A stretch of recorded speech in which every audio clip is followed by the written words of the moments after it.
कोकण रेल्वेचं वेळापत्रक मात्र कोलमडलेलं आहे। गणेशोत्सवाच्या जादा रेल्वे गाड्यांमुळे वेळापत्रक कोलमडलेलं आहे। कोकण कन्या एक्सप्रेस तब्बल 3 तास उशिराने आहे, तर तुतारी एक्सप्रेस 1 तास 30 मिनिटे विलंबाने आहे। राजधानी एक्सप्रेस 4 तास उशिराने, पनवेल सावंतवाडी तब्बल 3.5 तास उशिरा, सीएसएमटी गणपती स्पेशल 2 तास, एलटीटी सावंतवाडी गणपती स्पेशल 2 तास उशिराने धावते। तर गणेशोत्सवासाठी कोकण रेल्वे मार्गावर 325 हून अधिक फेऱ्या वाढवण्यात आल्या। कोकणातून मुंबईसह अन्य शहरांमध्ये स्थलांतरित झालेल्या नागरिकांना यापुढे चाकरमानी असं न म्हणता कोकणवासी म्हणून संबोधण्यात यावं असे स्पष्ट आदेश उपमुख्यमंत्री अजित पवार यांनी दिलेले आहेत। कोकणवासियांच्या संघटनांनी चाकरमानी हा शब्द अपमानकारक वाटत असल्यानं सरकारी कागदपत्र आणि सरकारी कामकाजात त्याऐवजी कोकणवासी हा शब्द वापरण्याची आग्रही मागणी केली होती आणि त्यामुळे या संघटनांच्या मागणीनुसार महायुती सरकारकडून चाकरमानी शब्दाऐवजी कोकणवासियांच्या सांस्कृतिक ओळखीला सन्मान देण्यासाठी कोकणवासी हा शब्द वापरण्यात येणार आहे। या संदर्भात लवकरात लवकर परिपत्रक काढण्याच्या सूचनाही देण्यात आल्या।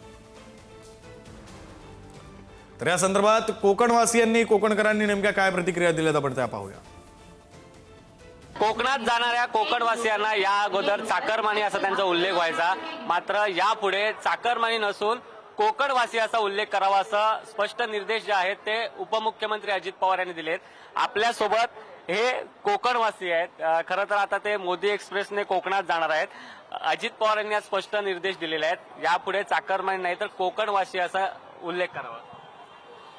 गेले अनेक वर्ष आज नितेशजी राणे साहेब आणि भाजप कोकणवासियांसाठी जी ट्रेन सोडतात, गणपतीसाठी खास ट्रेन सोडली जाते आणि त्याप्रमाणे यावर्षी ती सोडण्यात आली आहे। कोकण म्हटलं की सिंधुदुर्ग आणि सिंधुदुर्ग की नारायण राणे हे समीकरण आज कायम चालू झालेलं आहे।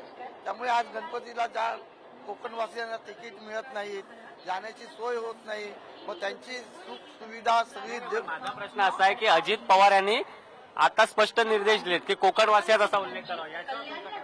बरोबर आहे, कारण कोकणामध्ये सगळे कोकणवासीच आहेत। पूर्वी चाकरमानी बोलायचे, पण चाकरमानी न म्हणता कोकणवासी बोलणं अति उच्च आहे असं मलाही वाटते।